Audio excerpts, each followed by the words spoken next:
Hello everyone, welcome back to my YouTube channel. Myself Nitesh. और आज के इस सेक्शन में हम क्या पढ़ेंगे कि केमिकल रिएक्शन क्या होता है, फिजिकल एंड केमिकल चेंज के बीच में एग्जैक्टली डिफरेंस देखेंगे क्या होता है, और केमिकल रिएक्शन को हम लोग इक्वेशन फॉर्म में कैसे लिखेंगे उसको आज हम लोग सीखेंगे। ओके, तो स्टार्ट करते हैं। देखिए, सबसे पहले केमिकल रिएक्शन होता क्या है। हम लोग केमिकल रिएक्शन को बहुत अलग अलग वे से समझते हैं कि केमिकल मतलब क्या, कुछ लाल पीले रंग का सोल्यूशन होगा, उसको हम लोग कंबाइन करेंगे, एक नया सोल्यूशन मिलेगा, इसको हम लोग बोल सकते हैं chemical reaction. But exactly chemical reaction मतलब होता क्या है।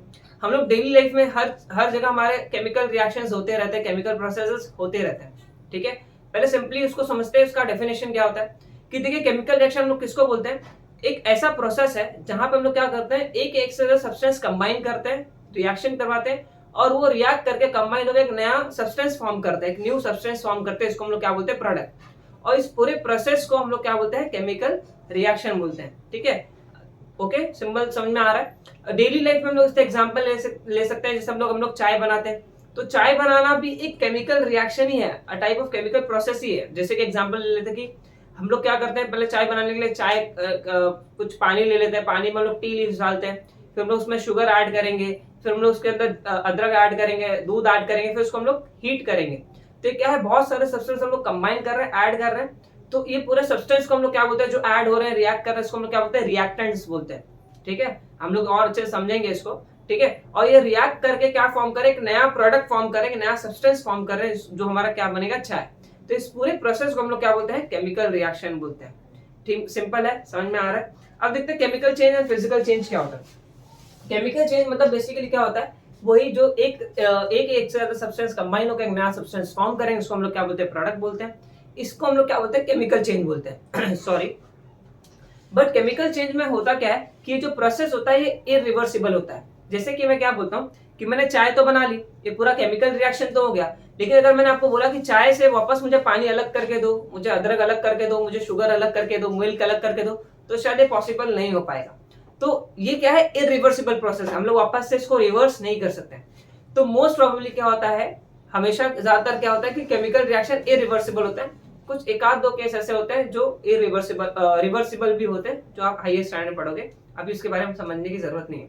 ठीक है, तो मोस्टली केमिकल रिएक्शंस क्या होते हैं, इरिवर्सिबल होते हैं। और केमिकल रिएक्शन के जो कंपोजिशन होते हैं, जो कंटेंट होता है, वो क्या होता है, वो क्या होता है, चेंज हो जाता है। जैसे कि पहले वाटर था, H2O था उसके अंदर, फिर टी लीव्स में उसके कुछ अलग एलिमेंट्स होंगे, अलग कंपाउंड्स होंगे, शुगर में कुछ और होगा, फिर मिल्क में कुछ होगा, कैल्शियम। तो ये सब कंबाइन होते हैं, और कंबाइन होके अभी देखिए, चाय आप जब बन गए तो चाय में आपको थोड़ी ना पानी अलग से दिखेगा, शुगर अलग से दिखेगा आपको, मिल्क अलग से दिखेगा, नहीं, ये सब कॉम्बिनेशन। मतलब यहाँ पे क्या होगा कि जो मैटर्स के कंपोजिशन होंगे, कंपाउंड्स होंगे, वो क्या होंगे, अपने बॉन्ड्स ब्रेक करेंगे। जैसे वाटर अपना ऑक्सीजन के साथ बॉन्ड ब्रेक कर देगा, कैल्शियम अपना बॉन्ड ब्रेक कर देगा मिल्क के साथ, फिर शुगर में कार्बन अलग हो जाएगा, हाइड्रोजन अलग हो जाएगा, ऑक्सीजन अलग हो जाएगा। तो ये सब अलग अलग बॉन्ड्स अपने ब्रेक कर देंगे और नए बॉन्ड्स फॉर्म करेंगे। और नए बॉन्ड्स फॉर्म करने का मतलब क्या, इनका जो कंपोजिशन है, इनका जो कंटेंट है, वो क्या हो जाएगा, चेंज हो जाएगा।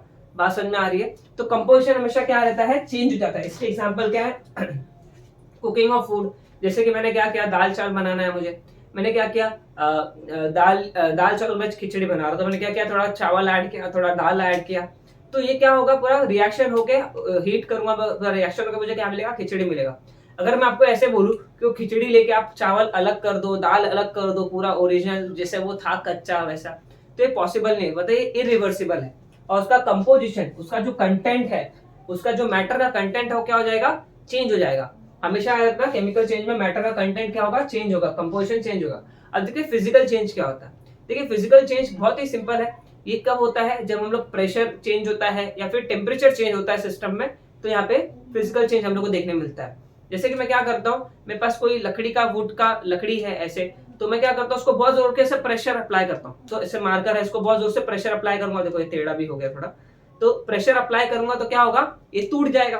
तो ये टूट गया, तो ये टूटने को हम लोग क्या बोलेंगे, एक फिजिकल चेंज है। ठीक है, अभी टेम्परेचर राइज होगा, जैसे आप मान लो आइस लेते हो, ठीक है, आइस लोगे तो क्या होगा, उस टाइम बाद क्या होगा, वो पहले आइस 0 डिग्री पे होगा, या फिर -10 -20 कुछ भी हो सकता है। अब जैसे उसको रूम टेम्परेचर पे लाओगे तो टेम्परेचर राइज हो रहा है, मतलब टेम्परेचर चेंज हो रहा है। तो टेम्परेचर चेंज होगा तो क्या होगा, उसके अंदर फिजिकल चेंज होगा, वो आइस से वाटर बनेगा।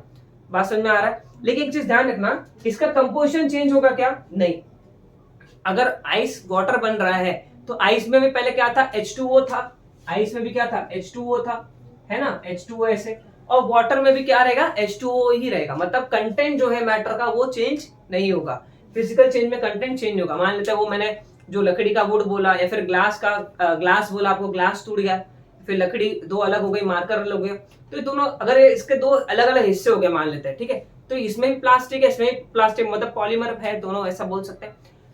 तो ये इनका कंपोनेंट, इनका जो कंटेंट है सॉरी, और कंपोजिशन है वो क्या हो रहा है, चेंज हो रहा है क्या, नहीं। तो फिजिकल चेंज में composition of matter does not change, but physical change होता है वो क्या होता है, रिवर्सिबल होता है। रिवर्सिबल मतलब क्या, जैसे कि मैंने क्या किया, वाटर का आइस का वाटर बना दिया, अब मैं वाटर का वापस से आइस बना सकता हूँ क्या, ऑब्वियसली यस। कैसे, टेम्परेचर वापस डिक्रीज करके। तो क्या है, रिवर्सिबल है मोस्ट ऑफ द केसेस में, ठीक है। अभी जैसे कि मैंने इस मार्कर को तोड़ दिया तो वापस मैं इसको कुछ ना कुछ मोड से ज्वाइन कर सकता हूँ, जैसे आप एग्जांपल ऐसे फेविक्विक से मैंने ज्वाइन कर दिया, तो ये क्या है, वापस से रिवर्सिबल है, ठीक है। तो फिजिकल चेंज कहते हैं रिवर्सिबल होते हैं।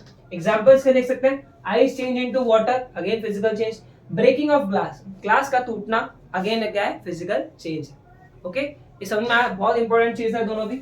अब इसके बाद हम लोग समझते हैं कि केमिकल रिएक्शन को लिखते कैसे, ठीक है। अब मैं कोई केमिकल रिएक्शन ले लेता हूँ एग्जांपल के लिए, जैसे कॉपर सल्फेट ले लेता हूँ, एक एक्वस सॉल्यूशन ले लेता हूँ कॉपर सल्फेट का, और उसके अंदर को जिंक के डस्ट डालता हूँ, तो उसके साथ रिएक्शन देखते हैं क्या होगा।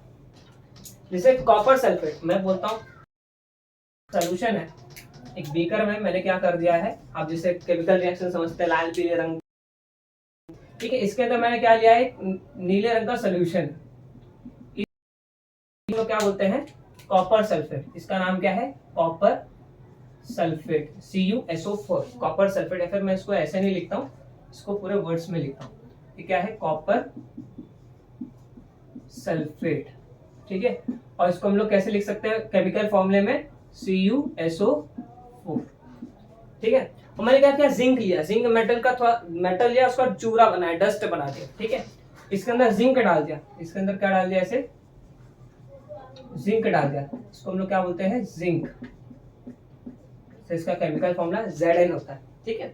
जिंक का डस्ट डाल दिया, कुछ भी बोल सकते हो। तो मुझे क्या दिखा कि जो ब्लू रंग का सोल्यूशन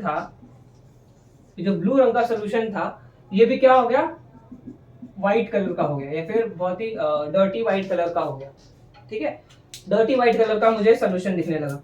और यहाँ पे जो कॉपर था, कॉपर यहाँ पे ऐसे सॉलिड फॉर्म में मुझे दिखने लगा, कॉपर ऐसे थोड़े थोड़े सॉलिड फॉर्म में दिखने लगा। क्या था, कॉपर,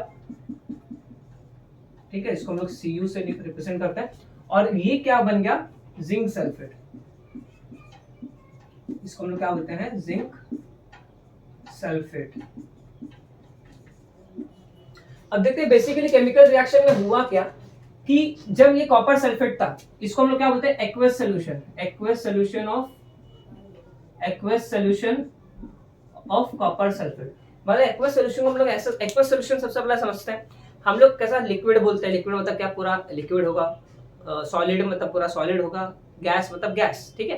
बट एक्वस सॉल्यूशन क्या होता है, एक्वस सॉल्यूशन मतलब क्या, लिक्विड जैसे ही होता है। मतलब मान लेते मैंने क्या किया, एग्जांपल लेते सिंपल सा, मैंने वाटर लिया और उस वाटर में थोड़ा सा शुगर मिला दिया, तो शुगर मिला दिया, अब मैं उसको मिक्स कर दूंगा तो शुगर उसमें क्या होगा, कंबाइन होगा। अब ये जो सोल्यूशन बनेगा उसको हम लोग क्या बोलेंगे, एक्वस सॉल्यूशन। मतलब सॉल्वेंट में कुछ सोल्यूट का प्रेजेंट होना और उसके अंदर वो सोल्यूट का पूरा ऐसा मिक्स हो जाना, तो पूरे प्रोडक्ट को हम लोग क्या बोलेंगे, एक्वस सॉल्यूशन।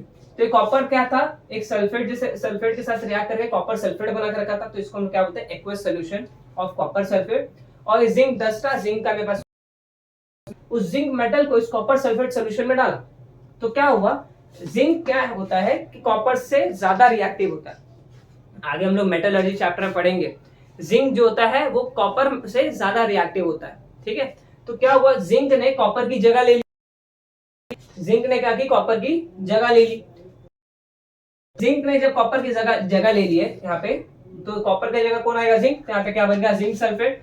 और कॉपर कहाँ जाएगा, जैसे जैसे जिंक अकेला घूम रहा था सॉलिड फॉर्म में, वैसे कॉपर भी क्या होगा, सॉलिड फॉर्म में नीचे स्टोर हो जाएगा। और सॉलिड फॉर्म में जब स्टोर होगा तो इसको हम लोग क्या बोलते हैं, प्रेसिपिटेट। केमिस्ट्री में इसको क्या बोलते हैं, प्रेसिपिटेट बोलते हैं। सॉलिड स्ट्रक्चर, जो सॉलिड पार्ट बचता है उसको हम लोग क्या बोलते हैं, प्रेसिपिटेट बोलते हैं। ओके, अब देखिए इसको लिख कैसे सकते हैं, मैं क्या बोल सकता हूँ ऐसे, ऐसे अगर मैं बताना, when aqua solution of copper sulphates react with the zinc sulfate gives the zinc sulfate with the precipitate copper, ऐसे। तो पूरा सेंटेंस फॉर्म में लिख सकता हूँ। अब ये तो केमिकल रिएक्शन छोटे हैं, लेकिन बहुत बड़े बड़े केमिकल रिएक्शंस भी हैं, तो उनको लिखने के लिए मुझे बहुत ज्यादा स्पेस लगेगा, बहुत ज्यादा पढ़ेंगे, सेंटेंस में लिखने पड़ेगा, जो भी बहुत कॉम्प्लिकेटेड होगा। तो मैं इसको सिंपली और क्या लिख सकता हूँ, सिंपल में कॉपर सल्फेट, कॉपर सल्फेट, और ये कैसा है, एक्वस है, तो यहाँ पे लिख देने का एक्वस, एक्यू मतलब क्या आएगा, एक्वस। और यहाँ पे क्या हुआ, ये जिंक डस्ट से रिएक्ट किया, तो जिंक डस्ट कैसा था, सॉलिड में था, यहाँ पे सॉलिड लिख दो, ठीक है।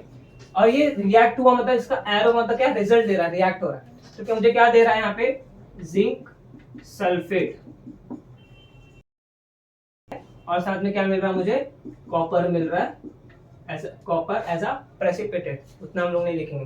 तो हम लोग, बट ये भी बहुत लेंदी प्रोसेस है, अभी आप बहुत बड़े बड़े केमिकल रिएक्शन पढ़ोगे तो ये भी बहुत बड़ा लगेगा। तो हम लोग क्या यूज करते हैं, we use chemical symbols to write a chemical reaction. जैसे कि मैं यहाँ पे कॉपर सल्फेट को क्या लिख सकता हूँ, CuSO4, समझ में आ रहा है, प्लस जिंक को मैं क्या लिख सकता हूँ, Zn लिख सकता हूँ, ठीक है। और जिंक सल्फेट को मैं क्या लिख सकता हूँ, ZnSO4 लिख सकता हूँ, और कॉपर को क्या लिख सकता हूँ, सिंपली Cu लिख सकता हूँ। तो इसको हम लोग क्या बोलते हैं, केमिकल इक्वेशन। तो ऐसे हम लोग क्या करते हैं, केमिकल रिएक्शंस को इक्वेशन के फॉर्म में लिखते हैं। होप सो आपको पूरा लेक्चर अच्छे समझ में आया होगा। अगर आपको केमिस्ट्री के कुछ बेसिक कॉन्सेप्ट नहीं मालूम, जैसे मॉलिक्यूल क्या होता है, एटम्स क्या होते हैं, कंपाउंड्स क्या होते हैं, एलिमेंट्स क्या होते हैं, ये सबको नहीं मालूम, तो मैंने बेसिक कॉन्सेप्ट्स ऑफ केमिस्ट्री के नाम से एक लेक्चर बना के रखा है, वीडियो बना के रखा है, जिसका लिंक मैंने डिस्क्रिप्शन में दिया, वो आप जरूर देखें। उसको देखने के बाद आपको केमिस्ट्री के जो बेसिक कॉन्सेप्ट्स हैं, एटम्स, मॉलिक्यूल्स, आपको इजीली क्लियर समझ में आने लगेंगे। ओके, तो thank you so much for watching.